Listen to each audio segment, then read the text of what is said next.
There is a place within you that remembers who you were before the noise began. Not your title, not your failures, not even the secret battle you carry when no one is watching. A deeper place, a chamber beneath the chambers. And if you listen carefully, you will hear it calling. Soul, awaken. You have spent too long believing that your struggle is the whole story, too long measuring your worth by your worst moments, too long standing before God with lowered eyes, asking the same question again and again. Why does this keep returning? The mountain hermit does not fear the storm because he understands something the valley wanderer does not. Every storm has a source. Every shadow has an origin. And every recurring battle carries a purpose beyond what the eyes can see. Many believe they are fighting desire itself, but desire is often only the surface current. Beneath it moves something deeper, something ancient. The enemy rarely arrives wearing the face of destruction. He arrives wearing the mask of relief. He offers escape when your spirit is tired. He offers comfort when your heart feels abandoned. He offers distraction when your purpose begins to awaken. And because the offer feels pleasant, many fail to recognize the trap. Yet your soul already knows. That is why the victory never feels complete. That is why the pleasure fades so quickly. That is why something within you keeps crying for freedom. Not because you are weak, but because you were created for something greater than chains. And tonight, the architect of silence invites you to see the battle differently. Not as a punishment, but as a summons. A summons to rise. Think about that. Imagine an alchemist standing before a furnace. He places gold into the fire, not because the gold is worthless, but because it is valuable. The fire reveals what was hidden. The fire separates what belongs from what does not. And the soul follows a similar law.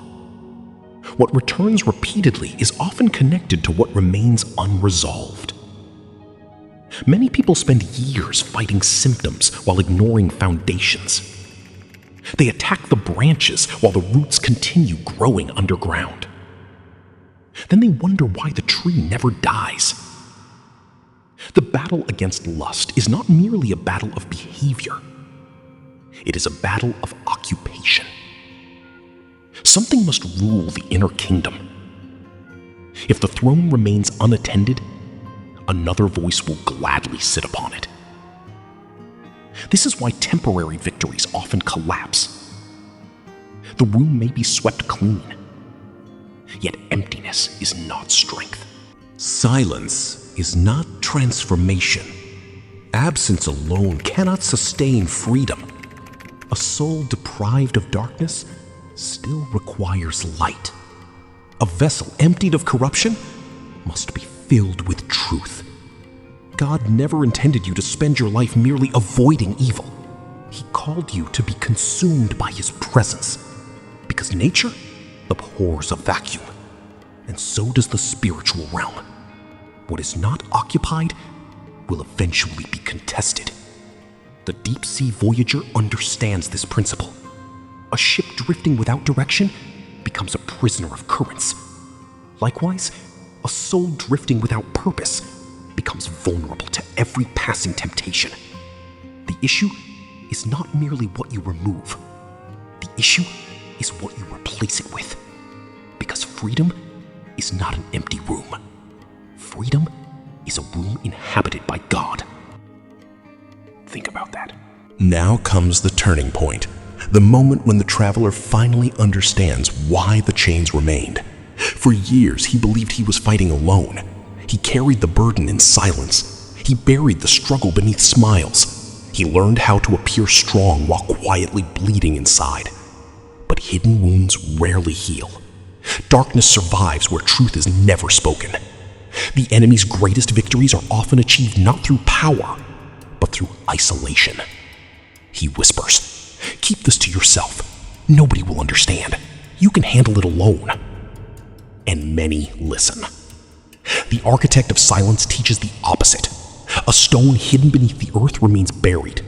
A stone brought into the light can become part of a temple.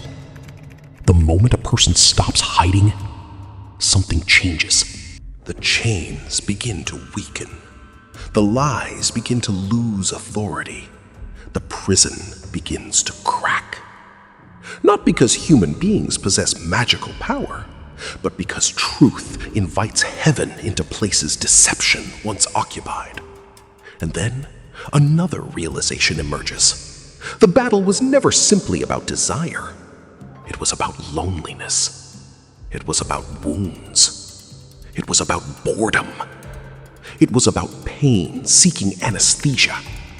Many feed the very thing they wish to destroy, not intentionally, but repeatedly. Through what they watch, through what they entertain, through what they excuse. And eventually, the soul reaches a sacred crossroads.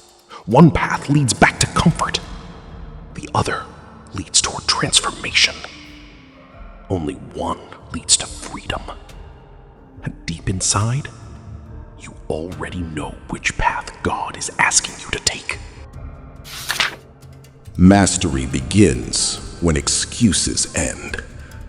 Not because the road becomes easier, but because the traveler finally accepts responsibility for guarding the gates of his kingdom.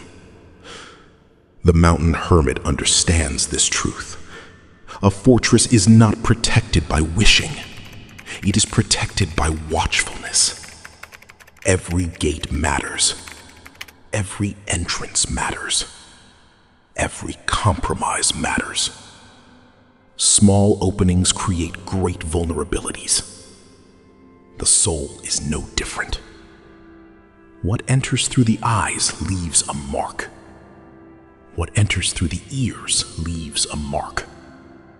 What repeatedly occupies the mind eventually seeks residence within the heart. This is why spiritual authority requires discipline. Not the discipline born from fear, but the discipline born from vision. A man who sees his destiny clearly will protect it fiercely. He will not casually surrender sacred ground. He will not negotiate with what seeks to weaken him. He will not call poison nourishment. And he will not mistake temporary pleasure for lasting peace. The flesh grows stronger when it is constantly entertained. The spirit grows stronger when it is consistently fed. One expands, the other contracts. One leads upward, the other downward. The choice is renewed daily. Prayer is not weakness. Fasting is not punishment. Worship is not routine. These are instruments that align the soul with heaven's reality. The warrior who masters them discovers something remarkable. The battle that once seemed impossible begins losing its power. Not because temptation disappears, but because his spirit becomes greater than its voice. Hear this carefully. The goal was never perfection. The goal was possession. Who will occupy the throne of your inner world? Fear? Comfort? Compromise? Or God? The alchemist reaches the final stage of his work when the impurities have been exposed and removed, not hidden, not excused, removed. And this is where many misunderstand freedom. Freedom is not the absence of temptation. Freedom is the presence of authority. It is standing before what once ruled you and refusing to bow. It is remembering who you are when the old voice returns. It is choosing truth when deception offers convenience. It is choosing God when the flesh demands surrender.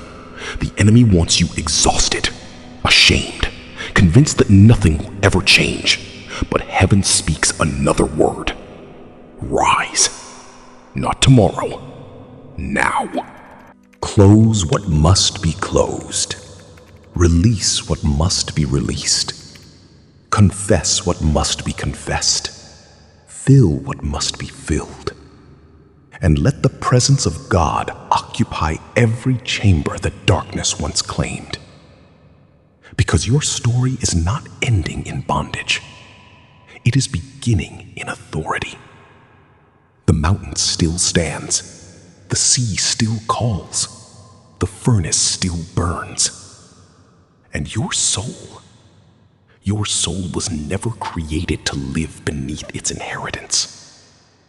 Stand in your truth, walk in the Spirit, and become the keeper of the kingdom within.